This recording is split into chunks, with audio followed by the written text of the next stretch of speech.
आपण बघतोय या दृश्यांमध्ये थेट दृश्य आहेत मुंबई विमानतळाच्या गेटवरची दृश्य आहेत। या क्षणाची आताच्या घडीची सगळ्यात मोठी बातमी आपण बघतोय भारतीय संघ विमानतळामधून बाहेर येताना पाहायला मिळतोय। कडेकोट सुरक्षा व्यवस्थेमध्ये भारतीय संघ रोहित शर्माचं आगमन झालेलं आहे। मुंबईचा राजा कोण तर रोहित शर्मा, क्रिकेटच्या दबदबा निर्माण करणारे एक नाव आपण रोहित शर्माचं बघतोय। सूर्यकुमार यादव मुंबईचे दोन्ही खेळाडू पहिल्यांदा आले त्यांची एक झलक पाहण्यासाठी। विराट कोहली आपल्याला दिसतोय, चहल सुद्धा या दृश्यांमध्ये आपल्याला दिसतोय। संपूर्ण कडेकोट व्यवस्थेमध्ये या सगळ्या खेळाडूंना बाहेर आणलं जातंय।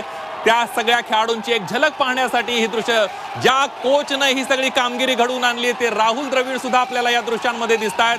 टीम इंडियावर घेतलेली मेहनत राहुल द्रविड यांनी या फायनलमध्ये आणि संपूर्ण टुर्नामेंटमध्ये आपल्याला पाहायला मिळाली। हर्षदीप सिंग यानं सुद्धा कशा प्रकारे शेवटच्या सामन्यामध्ये आणि पूर्ण टुर्नामेंटमध्ये कामगिरी केली ते आपल्याला पाहायला मिळत आहे। आणि सर रवींद्र जडेजा, सिराज खान सुद्धा आपल्याला या ठिकाणी पाहायला मिळतोय आणि सगळेच खेळाडू एकामागोमाग एक येताना दिसत आहेत। आणि हार्दिक पांड्याच्या हातामध्ये आपल्याला ही विश्वविजयाची ट्रॉफी पाहायला मिळते आहे।